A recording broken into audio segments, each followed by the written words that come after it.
Students एवं मेरे प्यारे दोस्तों इस वीडियो में मैं आपको क्लास 10th का बायोलॉजी का फर्स्ट चैप्टर का टॉपिक खनिज लवण पढ़ाने वाला हूं। इससे पहले मैं बहुत सारे पोषक तत्व पढ़ा चुका हूं, यानी कि प्रोटीन पढ़ा चुका हूं, वसा पढ़ा चुका हूं, विटामिन पढ़ा चुका हूं, कार्बोहाइड्रेट पढ़ा चुका हूं। तो इस वीडियो में आज खनिज लवण पढ़ेंगे। तो चलिए स्टार्ट करते हैं। तो मैं बताऊंगा कि खनिज लवण क्या होता है, फिर इसके इस्तेमाल कहाँ क्या इससे क्या मिलता है, और इसके नहीं मिलने से यानी कि खनिज लवण अगर हमारे शरीर में नहीं उपलब्ध रहेगा, कमी हो जाएगी, तो कौन कौन से बीमारी होगा वो मैं चर्चा करूंगा आपसे। तो चलिए स्टार्ट करते हैं। तो सबसे पहले बात करते हैं खनिज लवण कि खनिज लवण होता क्या है।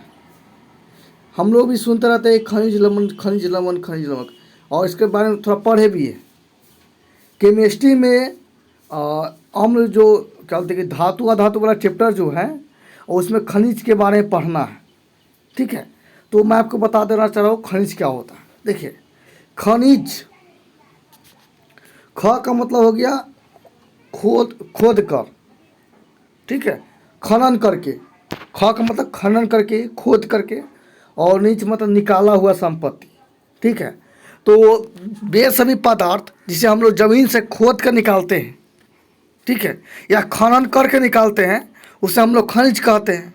तो आपके सर कौन कौन से पदार्थ को हम लोग खन के निकालते हैं? तो आप लोहा को खन कर निकालते हैं, लोहा खनिज हो गया। फिर आपको क्या बोलते हैं कि एल्युमिनियम है, तांबा है, ये सब क्या है? खनिज है। सोना है, चांदी है, ये सब क्या है? खनिज है। ये सब को हम लोग ज़मीन से अंदर से खोद कर निकालते हैं।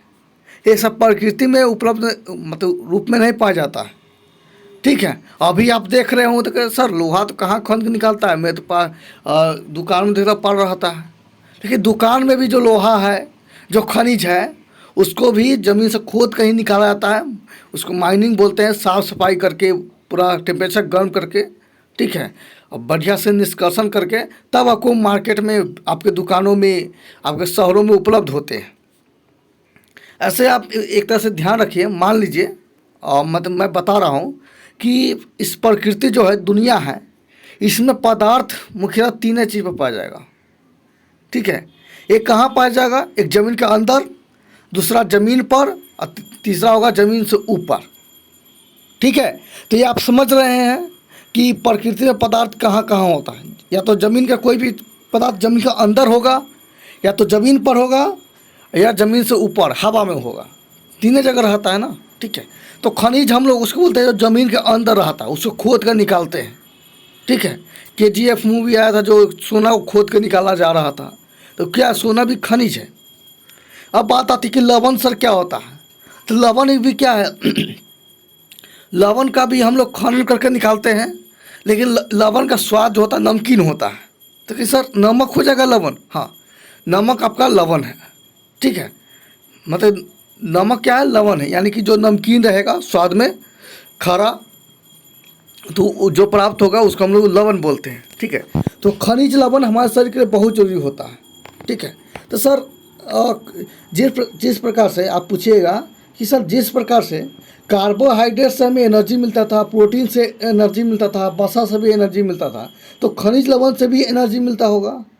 तो ऐसा कुछ नहीं है। मैं कहूँगा कि खनिज लवण से एनर्जी नहीं मिलेगा। तो फिर सर हम लोग खनिज लवण लेंगे क्यों?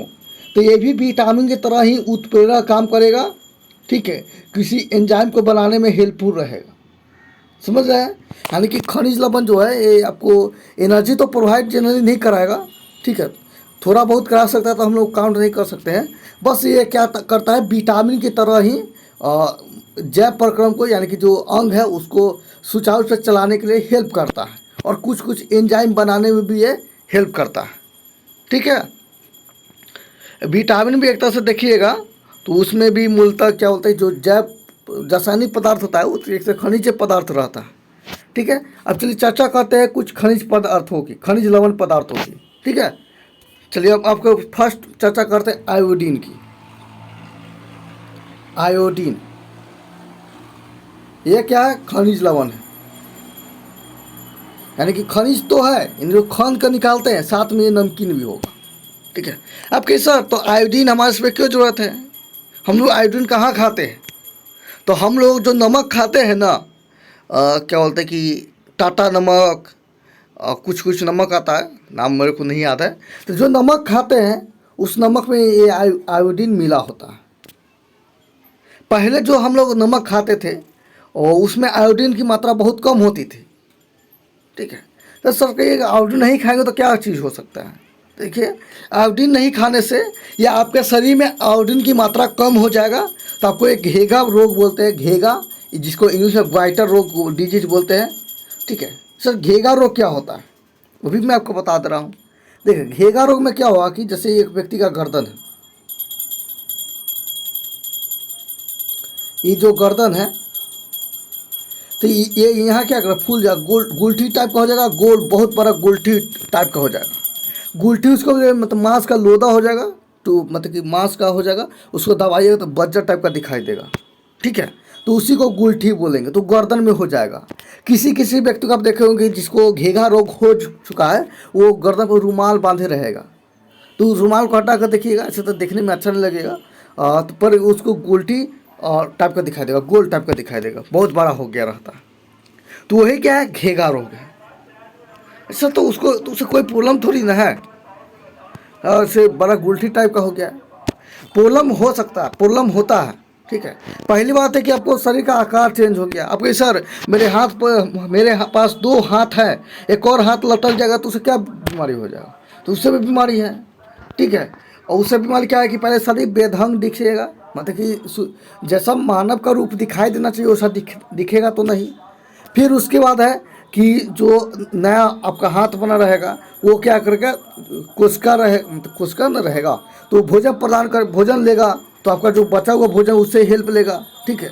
और वो भी क्या करे, ग्रो कर सकता है, ठीक है। और अन्य जो अंग है उसको प्रभावित कर सकता है, उसको नुकसान पहुंचा सकता है। उसी प्रकार घेगा जो रोग होता है उससे व्यक्ति का शरीर जो होता है बेढंग दिखने लगता है, अच्छा नहीं दिखता, ठीक है, मतलब मानव से हट के दिखने लगता है, ठीक है। और ऊपर से ये घेगा रोग जो है उसको बहुत सारी बीमारी भी करता है, ठीक है। क्योंकि बीमारी करेगा ही, क्योंकि ये कुछ एनर्जी लेगा, ये दूसरे अंग को प्रभावित करेगा ही, और दूसरा अंग प्रभावित होगा तो वो अपना काम सुचारू ढंग से नहीं कर पाएगा और आपको क्या होगा कि बीमारी हो जाएगा, ठीक है। तो घेगा रोग समझ गए। लेकिन सर घेगा रोग नमक की कमी से कैसे हो जाता, सॉरी आयोडीन की कमी से कैसे हो जाता है? आप सोच रहे हो कि सर हम जान गए सर कि आयोडीन की कमी से घेगा रोग होता है।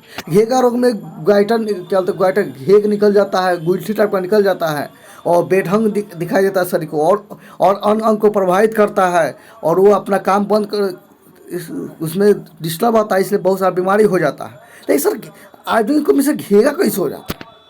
तो चलिए मैं आपको बताता हूँ।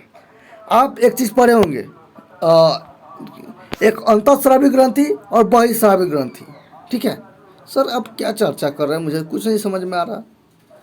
तो मैं कहूँगा आप सुनते रहिए, आप पूरा लिंकेज करके मैं आपको समझा रहा हूँ। अंतःस्रावी ग्रंथि, बस प्लेटफॉर्म से नहीं हटिएगा, हटने का मतलब है कि टॉपिक से नहीं हटिएगा, मैं कहाँ से शुरू किया हुआ था। अंतःस्रावी ग्रंथि और बहिःस्रावी ग्रंथि। तो चलिए वीडियो को स्टॉप करते हैं और इसके जस्ट बाद हम नेक्स्ट वीडियो लाएंगे, ठीक है, क्योंकि वीडियो बड़ा हो जाता है तो अपलोड करने में प्रॉब्लम होता है, ठीक है। धन्यवाद।